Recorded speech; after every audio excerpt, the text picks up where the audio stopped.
Sharing is Caring by Itslivybear, Chapter 23, We Have to Get Him Back. Izuku tried not to flinch every time someone came close to him, but based on the wicked grins, it wasn't working. Makamono took to intermittently approaching him suddenly, lunging for him, and he couldn't help but shrink back as she cackled, but it was a while before anything was actually done. Shiriaki pulled a bar stool over and sat in front of Izuku, eyeing him. He didn't have the hand on his face like he had at USJ, and his mouth was cracked into a smirking grin. "So," he rasped, "the little rabbit finally got hunted down, unable to escape the clutches of the predators. You caused quite a stir with Stain. And now he's locked up tight. What did you do, I wondered? Did you brainwash him like me? Naughty, naughty little rabbit." He clicked his tongue. "To hide such an ability from us must be a soulmate quirk. You think they'll notice when you die, or will they be glad to be rid of you?" Izuku looked away. "They're better off without me," he whispered. Shiraki lit up. "They? Oh my!" The tall, bulky woman sighed. "It could be a singular they. That doesn't automatically make it more than one soulmate." The girl with the buns sighed dreamily. "I wish I had multiple soulmates. Ugh, I bet their blood would be so pretty." The burnt man clicked his head. "Toga, no one would be willing to put up with you long enough for the universe to assign you a soulmate." She pounded and pointed a knife at him. "You don't know that! Everyone deserves love, even Shiggy." "Don't call me that," he snapped. "And I don't need a soulmate to be powerful, unlike you scrubs who do." The man in the mask and top hat rolled a blue marble between his hands. Now, Shiggy, no need to put down those with a universe-assigned partner. We all agreed to give them up unless they were on the villain side. But that does not change the fact that the majority of people have them. My own partner is a wonderful person."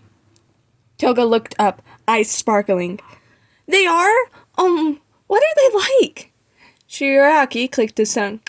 "Shut the fuck up. God, you're worse than the bitch." Makamono scowled. "Don't forget this bitch has done a lot to help you backwater our organization. Give me that brat, and our debt is paid, and I can go back to my gang." Shiriaki hummed, and Izuku looked up into the blood-red eyes with his own watery green ones. "Nah, I want to mess with him more." She threw up her hands. "God, what is the point of this? Fuck it, Kiri, I need a drink." The wispy bartender sighed. "A fireball canary?" "Always."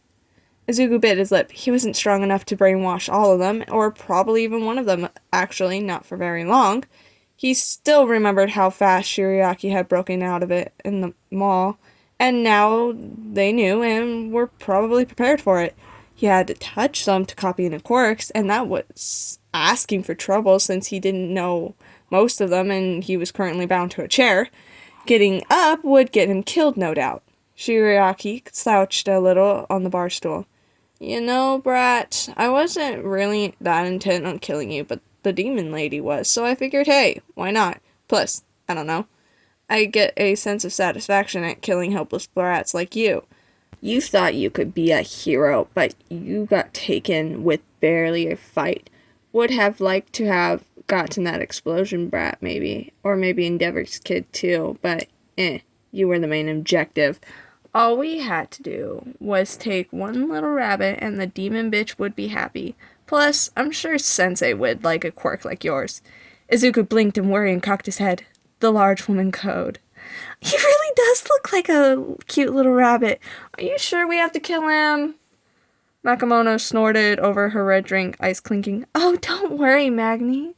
I'd play with him first. No fun in just killing him right away." "Hey, rabbit. I wonder, is your back still a mess? Maybe I can make the rest of you match." Izuku tensed up, and the scar tissue covering his back tingled. It had never quite healed properly since he was thrown across the ground, and it ripped open, shredding his skin on top of the burning whiplashes. She put a clawed hand on her face and cooed, "Oh, does that scare you? Don't worry, I'll take it nice and slow. A lashing for every day my girls are in jail. You'll live a few good months, I reckon. You hero types are always more resilient than you let on. Shiriaki tisk. Sensei gets him first, demon lady. She rolled her eyes and flicked her tail behind her. Yeah, whatever, as long as I get the kid back alive. I know what your sensei does to people, and it's not fun if he's a mindless monster. I want him back fully intact, please. I want to be the one to break him. He shrugged. That's up to Sensei. Izuku ducked his head and blinked away the tears. Could the heroes even find him in time before they settled their differences and he was tortured to death? He finally had something to live for, something to fight for, and something he wanted to get back to that wasn't just his dream of being a hero. He had people he wanted to stay near and be friends with. There was Shoto and his entire gang of rich kids rebelling against their parents and finding real love.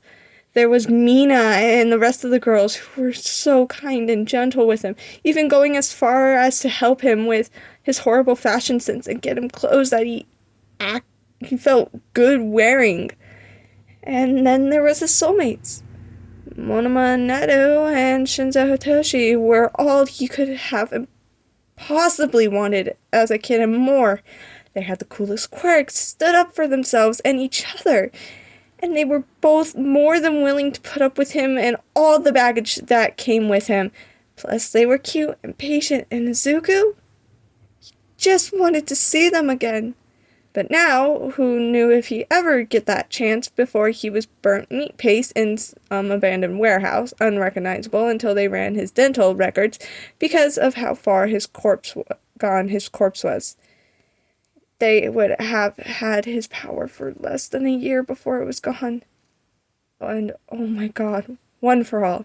Would All Might be mad at him for not being able to fight back, for losing the legacy quirk so carelessly before he even had a chance to become a hero? Maybe Monoma and Shinzo would be enough for him to taking up the mantle. Maybe they could even transfer the quirk in Izuku's place before he died and it was gone forever. Or would Shirizaki sensei somehow take it from him? He stilled. This person didn't know about One for All, did he? He couldn't, right?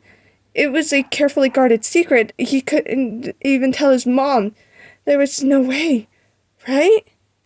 All Might, Shoto growled. If you know something, then fucking spill! All for One should be dead, the man said blankly.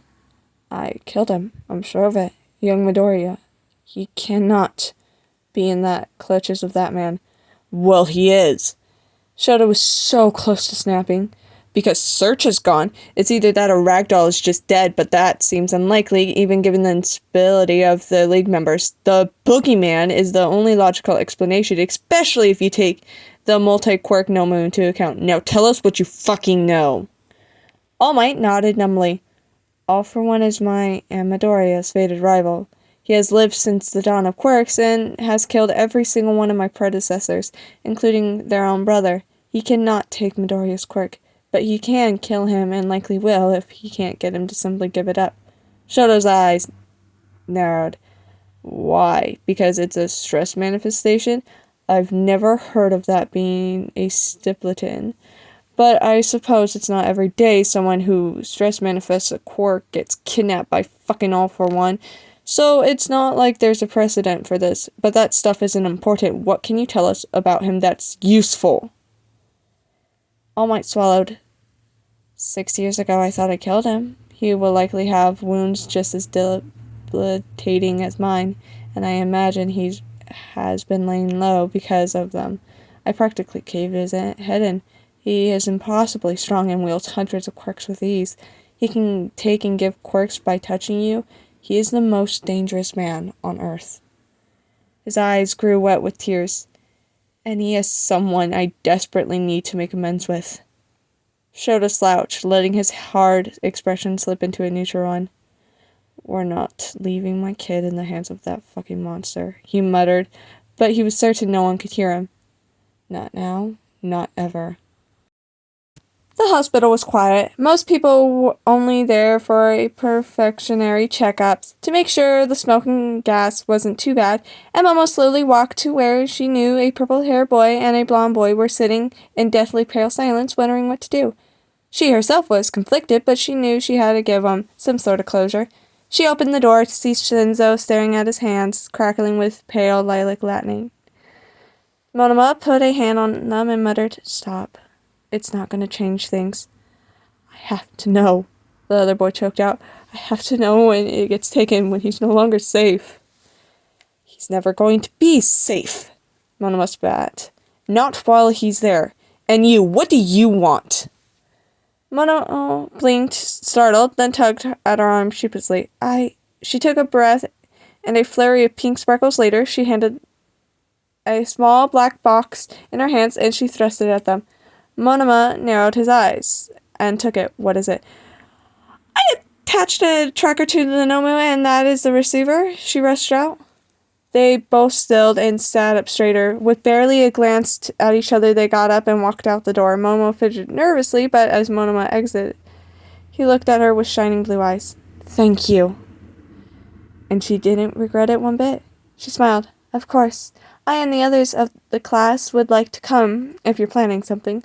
Both boys looked at her, considering, before they nodded, and she followed them as they walked through the hospital.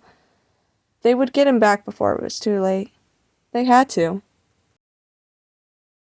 Hi! This is incredibly late due to the fact that when I went to upload it, I noticed it was quiet, and then I saw something horrifying. I accidentally deleted all of everything that I read. So I finally had time to do it because I got sick on top of that. It's been a really long time. Anyway, so sorry. Thank you. And hope you guys have a great rest of your day or night, depending on where you're at. Make sure to drink and eat some water and food. Will ya? Take care of yourselves. Anyway, bye.